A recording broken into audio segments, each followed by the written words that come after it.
Listen, whether it's a close game, whether you just blew the other team out, or whether you lost by a ton, because we've all been in that situation, you can learn something from each of those three situations. Agreed? Agreed.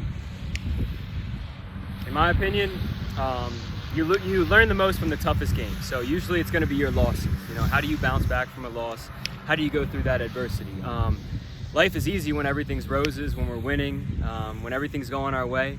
But what kind of character do you have? What kind of values do you still have when you're down, when you're losing? Life's not going the way you want it to. This is when we have an opportunity to learn the most.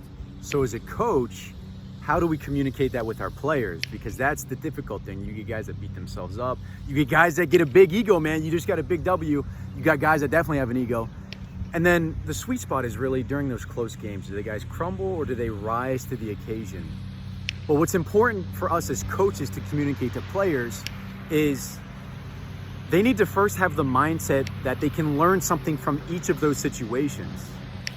Because sometimes when we have big wins or big losses, we get stuck in the emotion. We're not looking for the feedback. So tell your players, communicate with your players, let them know, listen, this was a big win, or listen, this was a big loss. Or even if this was a close game, you need to change your mind into saying, what can I learn from this? Because we learn through questions. When we ask ourselves questions, our brain mysteriously finds ways to answer them, right? Whether it's a good question or a bad question.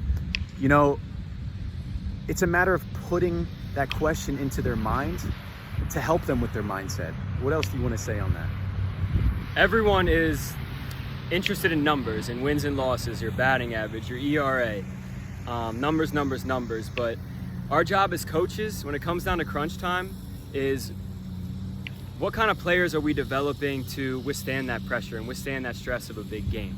So yeah, we may win or we may lose, but if we played hard, we're consistent, played with each other, and, you know, fought to the last out, even if we lost, I still see it as a win for our team, a win for our boys to turn them into men, to be leaders. So for me, that's where it comes in, not the wins and losses, but the strength of character during the tough times.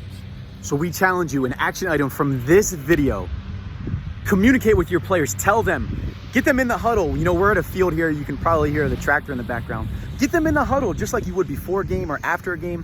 Get them together and start changing their mind. Challenge your players. Challenge your players to say, what can I learn from this? It allows them to remove the emotion and to start getting feedback, but it's a mindset shift. You can't expect it to just happen.